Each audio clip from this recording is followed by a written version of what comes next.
xildhibaan Maxamed Faarax Qabiile kana tirsan mudanayaasha golaha wakiilada Soomaaliland ayaa madaxweynaha Soomaaliland ugu baaqay in uusan ku degdegin dhaqangelinta heshiiskii ay hore u galeen Soomaaliland iyo dawladda Imaaraadka ee ahaa saldhigga military ee dawladda Imaaraadka laga siiyay magaalada Berbera. xildhibaan Maxamed Faarax Qabiile ayaa sidoo kale ka hadlay siyaasadda mandiqada Bariga Afrika iyo waliba sida ay dunidu ugu tirtamaso sidii ay fadhiisimo iyo saldhigyo waaweyn uga heli lahayd Bariga Afrika. xildhibaanka ayaa sheegay in ay Soomaaliland tahay dal curdin isla markaana aan aqoonsi ka helin dunida inteeda kale wuxuuna u soo jeediyay madaxweynaha Soomaaliland in uu ku dhaqmo siyaasadda dhexdhexaadnimada sida uu qorayo dastuurka Soomaaliland. xildhibaanku arrimahaasi ka hadlay waxa kamid ah hadaladiisii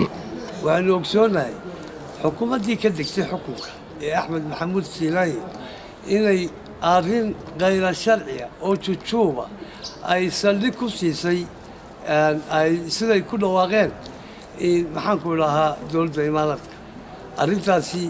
waxa ay ku soo beegmaysaa isbedel dhacay dalkii oo aan weli madaxweynaha cusub madaxweyne Biixi aanu rifargaraynin ama aanu u helin waqtigii uu ku dib ugu eegi lahaa dhammaan heshiisyada la xidhiidha mandiqada especially Somaliland waxay ilfooji ku eegaysaa madaxweyne Biixi iyadoo challengeska aan sheegay ay jiraan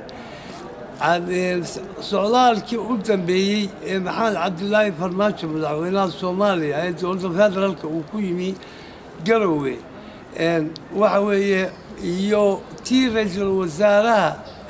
Soomaaliya uu ku yimi Garowe ee mideynta ciidamada Puntland iyo kuwa federaalka Soomaaliya ee uu dowladtuskeeda ka muujiyay wiiga koor magaalada Garowe in ay arrintaasi inay la xidhiidho ayaan aad tuhun u qabaa saldhigga Turkiga oo qundaraynaya Somaliland arrintaa aan weli laysku wada raacsanayn laakiin maqalkeedu uu baxay in maxaan ku lahaa ay la xidhiidho. arrintaa daraaddeed waxaan leeyahay madaxweyne Muuse Biixi waxa isha uu dadka reer Somaliland ku haya shacabka Somaliland waxa sida dastuurkeenu uu dhigayo waxaanu nahay dawlad siyaasadeedu ay tahay dhexdhexaad oo aan weli dhumuc yeelan inaynu neutrality ka muujino iyo dhexdhexaadnimo challengeska caalamkana waa arrin ila muhiima. waxaa la eegayaa waftigii imaantigan maanta uu yimi Maxamed Cabdullaahi Farmaajo ee Garowe iyo faragelinta Puntland ee uu dabada ka riixayo waa ahmiyadda u weyn ee uu yimi inuu gobolada Cayn iyo Sanaag bari dhaqdhaqaajiyo isagoo ku saleynaya arrin isirnimo oo isilowsiinaya maxaan ku lahaa jiritaanka jamhuuriyadda Somaliland. sidaa daraaddeed inagoo aan weli beesha caalamka ka helin aqoonsi caalami ah